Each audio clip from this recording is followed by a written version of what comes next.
Shabbat Shalom, saudara-saudara yang dikasihi oleh Tuhan. Ada dua hal yang sangat penting terkait dengan pengenalan. Yang pertama, bagaimana kita mengenal diri kita sendiri sebagai orang Kristen tentunya. Dan juga bagaimana orang mengenal kita. Salam jumpa dalam program Tuhan adalah Gembalaku. Saudara, bagaimana saudara hendak orang lain mengenal diri saudara? Saudara, hal itu tergantung bagaimana tentu saudara menghidupi kehidupan saudara, bukan? Sebab bagaimana kita menghidupi kehidupan kita, begitulah kesan orang lain terhadap kita.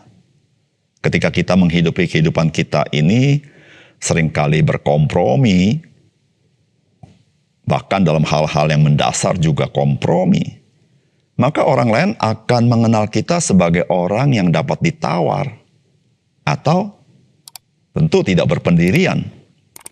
Namun ketika kita menghidupi kehidupan kita ini tidak pernah mau kompromi juga kepada perkara-perkara yang remeh, yang tidak esensi. Melainkan kita menghidupi kehidupan kita semaunya kita. Maka orang lain akan mengenal kita sebagai orang sulit untuk bekerja sama. Saudara, sebenarnya sebagai orang Kristen, bagaimana seharusnya orang mengenal kita? Saudara, mari kita membaca 1 Korintus pasal 4 ayat 1-5. Demikianlah hendaknya orang memandang kami sebagai hamba-hamba Kristus yang kepadanya dipercayakan rahasia Allah. Yang akhirnya dituntut dari pelayan-pelayan demikian ialah bahwa mereka ternyata dapat dipercayai. Bagiku sedikit sekali artinya, entahkah aku dihakimi oleh kamu atau oleh suatu pengadilan manusia. Malahan diriku sendiri pun tidak kuhakimi. Sebab memang aku tidak sadar akan sesuatu, tetapi bukan karena itulah aku dibenarkan. Dia yang menghakimi aku ialah Tuhan. Karena itu, janganlah menghakimi sebelum waktunya, yaitu sebelum Tuhan datang. Ia akan menerangi juga apa yang tersembunyi dalam kegelapan, dan ia akan memperlihatkan apa yang direncanakan di dalam hati. Maka tiap-tiap orang akan menerima pujian dari Allah. Saudara yang dikasihi oleh Tuhan, pada bagian firman Tuhan ini Rasul Paulus mengungkapkan apa yang ia harapkan orang-orang lain mengenal dirinya. Saudara, kesadaran Rasul Paulus akan siapakah dirinya membuat dia berjalan sesuai dengan panggilan Tuhan Yesus atas dirinya. Hal ini membuat Rasul Paulus tidak menilai dirinya sendiri. Karena yang ia jalani ialah apa yang Tuhan kehendaki di dalam panggilannya. Saudara, apakah pesan firman Tuhan bagi kita? Yang pertama, marilah kita hidup sebagai hamba-hamba Kristus dan menjadi penata layan dari Injil Yesus Kristus.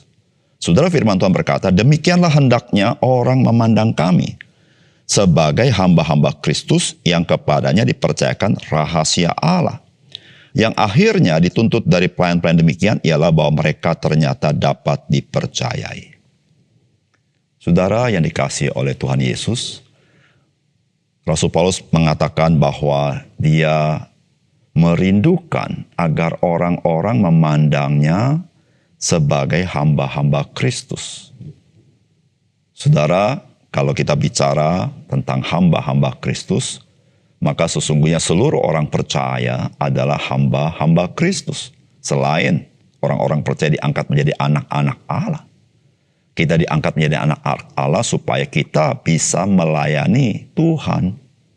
Sehingga kita adalah hamba-hamba Kristus. Namun ketika Rasul Paulus berkata bahwa dia ingin orang memandang dia sebagai hamba Kristus atau hamba-hamba Kristus, maka saudara, memang kepada para rasul Tuhan memberikan kepercayaan. Dan dia sebut bahwa yang dipercayakan akan rahasia Allah. Apa itu rahasia Allah? Rahasia Allah itu adalah Yesus Kristus atau Injil Yesus Kristus. Dan saudara, kita tahu bersama bahwa gereja didirikan atas para rasul dan para nabi. Dan itu hari ini yang dapat kita ketahui gereja didasarkan kepada firman Allah atau kitab suci. Dan saudara, Rasul Paulus yang sebagai rasul dengan rasul-rasul lain adalah penata layan daripada Injil atau pengurus Injil atau yang dipercayakan Injil yang sesungguhnya untuk diteruskan kepada gereja Tuhan. Nah, saudara yang kasih dalam Tuhan, di situ Rasul Paulus berkata yang dituntut dari penata layanan demikian ialah bahwa mereka ternyata dapat dipercayai. Mengapa demikian? Karena para rasul yang menaruh dasar Yesus Kristus bagi gereja Tuhan melalui firman yang diinspirasikan oleh Roh Kudus. Saudara, jikalau para rasul tidak dapat dipercaya, saudara, hal ini menjadi kerusakan yang besar bagi gereja. Dan di situ saudara-saudara yang kasih dalam Tuhan, Rasul Paulus menyampaikan bahwa dia ingin orang-orang memandang dia sebagai hamba Yesus Kristus dan penata layan daripada Injil. Saudara, sebetulnya bukan hanya para rasul yang harus dipandang sebagai hamba Kristus dan penata layan Injil, tetapi juga kepada seluruh orang Kristen. Tentu orang Kristen tidak dalam konteks membangun dasar yang telah diletakkan oleh para rasul, yaitu Yesus Kristus. Tetapi orang Kristen membangun di atasnya. Dan membangun di atasnya itu adalah dengan bersandarkan, berdasarkan, memberitakan Injil Yesus Kristus. Dan kita adalah semua hamba-hamba Kristus.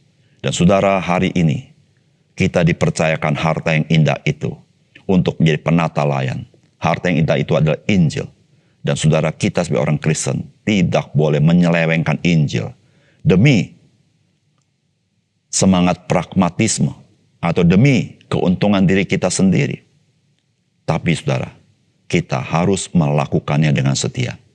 Dan biarlah saudara, sebagai kerinduan kita agar orang-orang di dunia ini mengenal kita adalah hamba-hamba Kristus.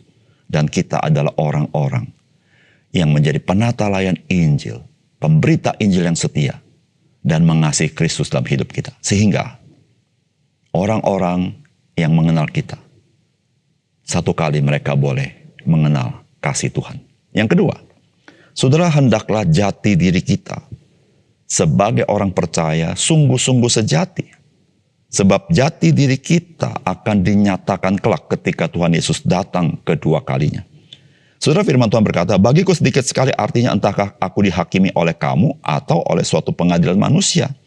Malahan diriku sendiri pun tidak kuhakimi. Sebab memang aku tidak sadar akan sesuatu, tetapi bukan karena itulah aku dibenarkan. Dia yang menghakimi aku ialah Tuhan. Karena itu janganlah menghakimi sebelum waktunya, yaitu sebelum Tuhan datang. Ia akan menerangi juga apa yang tersembunyi dalam kegelapan, dan ia akan memperlihatkan apa yang direncanakan di dalam hati. Maka tiap-tiap orang akan menerima pujian dari Allah. Saudara, Rasul Paulus berkata, bagiku sedikit sekali artinya entahkah aku dihakimi oleh kamu atau oleh suatu pengadilan manusia. Malahan diriku sendiri tidak kuhakimi. Saudara, kata-kata ini ketika kita tidak memahami latar belakangnya, maka kita berpikir Rasul Paulus merasa masa bodoh dengan pandangan orang lain. Atau kita bisa berkata Rasul Paulus begitu sombongnya sampai dia berkata bahwa dia tidak menghakimi dirinya sendiri. Saudara, mengapa Rasul Paulus berkata demikian? Karena Rasul Paulus, apa yang dia sampaikan itu bukan berdasarkan hikmatnya sendiri. Tetapi itu dinyatakan oleh Roh Kudus kepada dia. Sehingga saudara-saudara, dia pun tidak bisa menghakimi apa yang dia miliki. Karena itu adalah penyataan Roh Kudus kepadanya tentang rahasia Allah yang tersembunyi itu. Yaitu tentang Yesus Kristus, tentang Injil. Sehingga saudara, Rasul berkata, bagi dia sedikit sekali artinya aku dihakimi oleh kamu. Atau oleh suatu pengadilan manusia. Karena saudara, manusia tidak akan mengerti misteri Allah itu. Justru di situ saudara-saudara Rasul berkata, nanti satu kali akan dinyatakan sesuatu yang tersembunyi. Kapan saudara? Pada waktu Tuhan Yesus datang kembali. Oleh karena itu Rasulullah berkata, janganlah menghakimi sebelum waktunya. Mungkin hari ini Rasulullah katakan, kamu tidak mengerti apa yang kau sampaikan. dan kamu menghakimi aku. Tetapi engkau akan mengerti, satu kali akan dinyatakan apa yang kusampaikan itu benar. Karena itu adalah penyataan daripada Roh Kudus kepada Rasul Paulus. Saudara, bagi kita sebagai orang percaya, kita harus tahu bahwa satu kali jati diri kita akan dinyatakan pada waktu Tuhan Yesus datang kembali. Di situ memberitahukan kepada kita bagaimana seharusnya kita hidup sebagai orang Kristen. Saudara, biarlah kita hidup dengan jati diri kita yang sesungguhnya. Baik yang nampak maupun yang tidak nampak. Mengapa, saudara? Karena tidak ada yang tersembunyi bagi Tuhan. Dan saya percaya, setiap kita sebagai orang Kristen, kita rindu bahwa kita kedapatan sebagai hamba yang setia dan hamba yang baik di hadapan Tuhan. Mari kita berdoa. Bapa surga, terima kasih untuk firman Tuhan. Biarlah Tuhan tolong kami, supaya kami sebagai orang-orang percaya, kami tahu menghidupi kehidupan kami sebagaimana Tuhan inginkan, supaya kami menampakkan keindahan Tuhan dalam hidup kami, supaya kami menjadi saksi Kristus yang setia. Terima kasih Tuhan. Dalam nama Tuhan Yesus kami berdoa. Amin.